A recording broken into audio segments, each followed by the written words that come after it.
ഈശോ മിശിഹായിക്ക് സ്തുതിയായിരിക്കട്ടെ. വിശുദ്ധ പൗലോസ് സ്ലീഹ തിമോത്തിയോസിന് എഴുതിയ 2-ാം ലേഖനം 2-ാം അധ്യായം 1-ാം വാക്യം: എന്റെ മകനെ, നീ യേശുക്രിസ്തുവിന്റെ കൃപാവരത്തിൽ നിന്ന് ശക്തി സ്വീകരിക്കുക. പരിശുദ്ധനും പരിപാലകനുമായ ദൈവമേ, ഞങ്ങൾ അങ്ങയെ ആരാധിക്കുന്നു, സ്തുതിക്കുന്നു, മഹത്വപ്പെടുത്തുന്നു.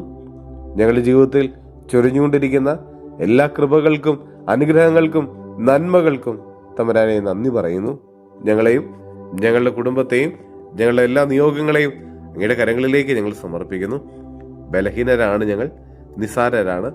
ഈശോയെ, ഞങ്ങളുടെ സ്വഭാവ ദൂഷ്യങ്ങൾ, ഞങ്ങളുടെ ദുശീലങ്ങൾ, അതിനെയൊക്കെ ഒന്ന് അതിജീവിക്കുവാനായിട്ട് ഞങ്ങൾ കൃപ തരണമേ. ഞങ്ങളുടെ ആത്മീയ മേഖലയിൽ ഞങ്ങൾ നേരിടുന്ന ബുദ്ധിമുട്ടുകളും പ്രശ്നങ്ങളും തമ്പുരാനെ നീ ഏറ്റെടുക്കണമേ. അതിനെ പരിഹരിക്കാനായിട്ട് ഞങ്ങളെ ഒന്ന് സഹായിക്കണമേ. ജീവിത പ്രതിസന്ധികളിൽ തമ്പുരാനെ, ഞങ്ങളുടെ ജീവിത ചുറ്റുപാടുകളിൽ, ഞങ്ങളുടെ ജോലി മേഖലകളിൽ, ഞങ്ങളുടെ കുടുംബത്തിൽ ഞങ്ങൾക്കുണ്ടാകുന്ന പ്രശ്നങ്ങളെയും ബുദ്ധിമുട്ടുകളെ അഭിമുഖീകരിക്കുവാനായിട്ട് തമ്പുരാനെ നീ ഞങ്ങളെ ശക്തിപ്പെടുത്തണമേ. പരിശുദ്ധാത്മാവായ ദൈവമേ, ഞങ്ങളിലേക്ക് ഇറങ്ങി വരണമേ. ഞങ്ങളെ നയിക്കണമേ, ഞങ്ങളെ ഒന്ന് സഹായിക്കണമേ. നമ്മുടെ കർത്താവ് ഈശോ മിശിഹായുടെ കൃപയും പിതാവായ ദൈവത്തിന്റെ സ്നേഹവും പരിശുദ്ധാത്മാവിന്റെ സഹവാസവും പരിശുദ്ധ അമ്മയുടെ മാധ്യസ്ഥ്യവും നമ്മെല്ലാവരോടും കൂടി ഉണ്ടായിരിക്കട്ടെ, ഇപ്പോഴും എപ്പോഴും എന്നേക്കും. ആമേൻ.